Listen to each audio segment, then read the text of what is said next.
making that transition to Elyria. So when did you learn that you were going to move away from Tennessee? My brother and I, we were 12 and 13.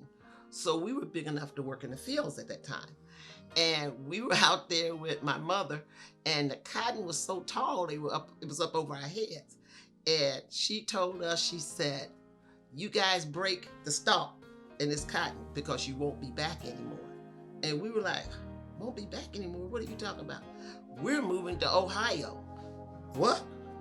We did not want to come because we loved down there. It was just the atmosphere, and I was born and raised, grew up there. My friends were there. I went to school there. And then all of a sudden, it was such a shock, a cultural shock when I moved here, because I went to Midview.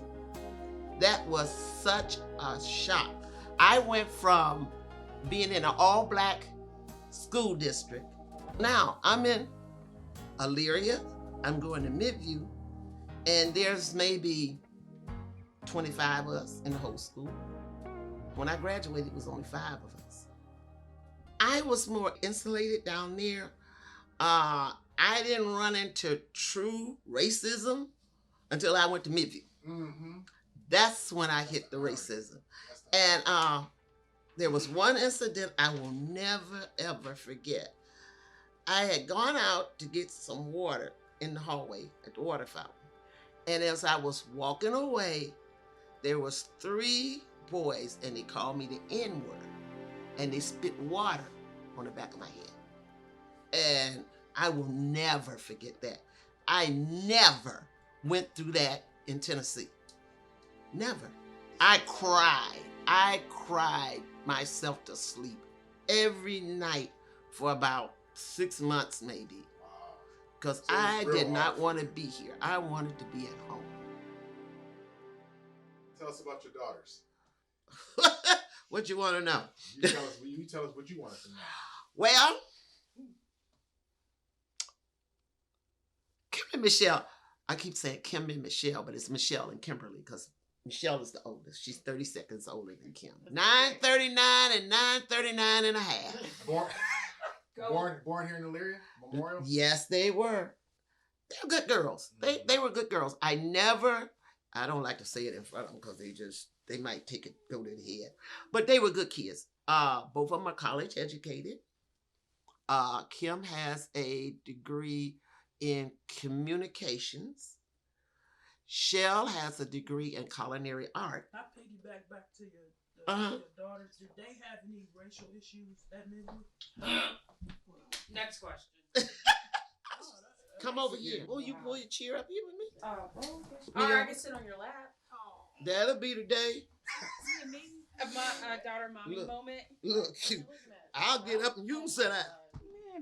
We don't realize we're in a racially sensitive situation until we're actually older and could actually put a title to it. I wanted to be part of everything. I wanted to actually have like the whole school experience. I had more to offer, but missed opportunities because the assumption, of where we come from the South Side. Ma could attest to this. They didn't want black kids in Midview.